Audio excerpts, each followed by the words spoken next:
Bismillahirrahmanirrahim guys, mitra muslim.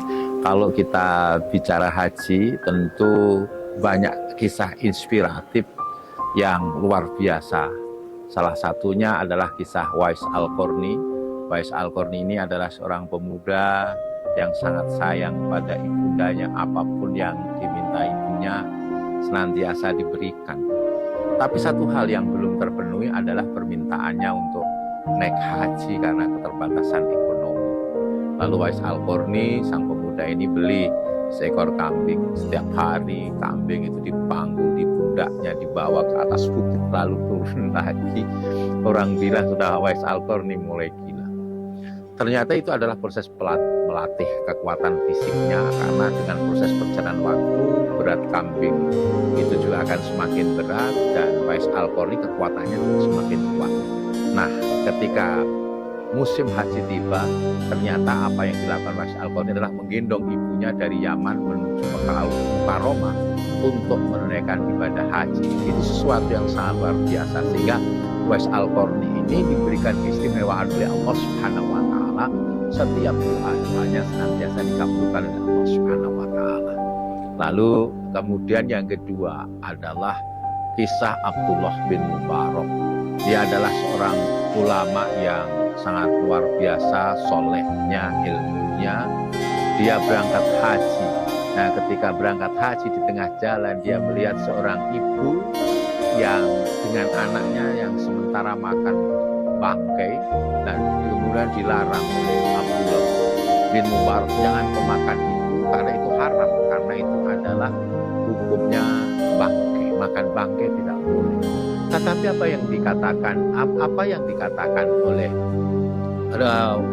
orang ini, bahwa sesungguhnya kami sudah 3 hari tidak makan, maka tidak ada cara satu-satunya untuk mempertahankan hidup saya kecuali saya makan bangkai ini. Maka Abdullah bin Mubarak mengurungkan niatnya untuk tidak jadi naik haji, dan seluruh bekalnya diberikan kepada seorang ibu dan anak ini. Nah, ketika dia pulang ke kampung, maka masyarakat satu kampung menyambut kedatangannya sangat luar biasa. Sebagaimana tradisi mereka menyambut orang-orang yang pulang naik haji. Sebetulnya Abdullah bin Mubarak dia malu, kan dia tidak naik haji. Tetapi sangat disambut sangat meriah gitu.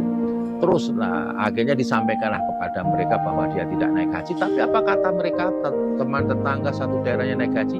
Dia mengatakan bahwa ya kamu naik haji ya Syekh Abdullah bin Mubarak, kau naik haji. Bahwa kan kamu yang menolong kami, kamu yang membimbing kami.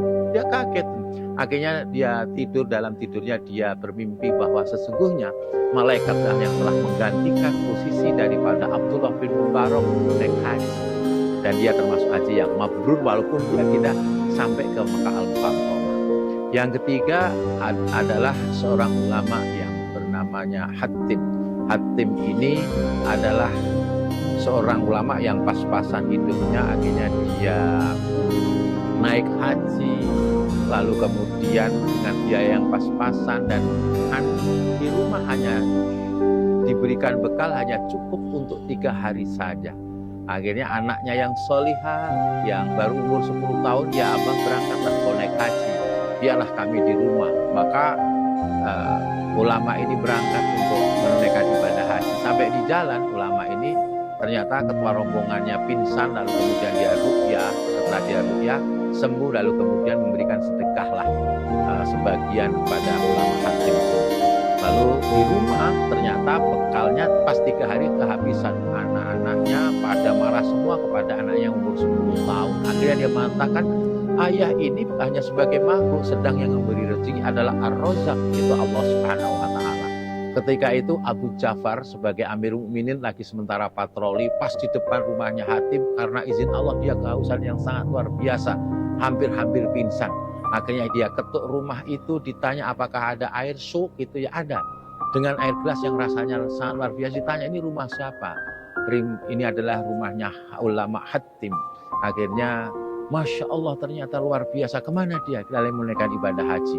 Maka apa yang dilakukan Abu Ja'far sebagai Amir memberikan emas kepada keluarga itu yang sangat banyak. Dan kemudian dia menginstruksikan kepada seluruh pasukannya, wahai pasukanku, barang siapa yang ingin bersama-sama aku sampai di akhirat nanti, berikanlah sedekah kepada ulama ini.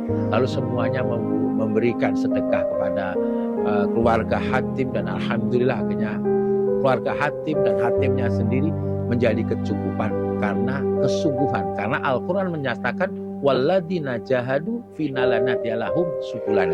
Barang siapa yang bersungguh-sungguh mencari keridhaanku, maka Allah membukakan pintu-pintunya. Wallahu muwaffiq ila aqwamit thoriq. Astagfirullah. Assalamualaikum warahmatullahi wabarakatuh.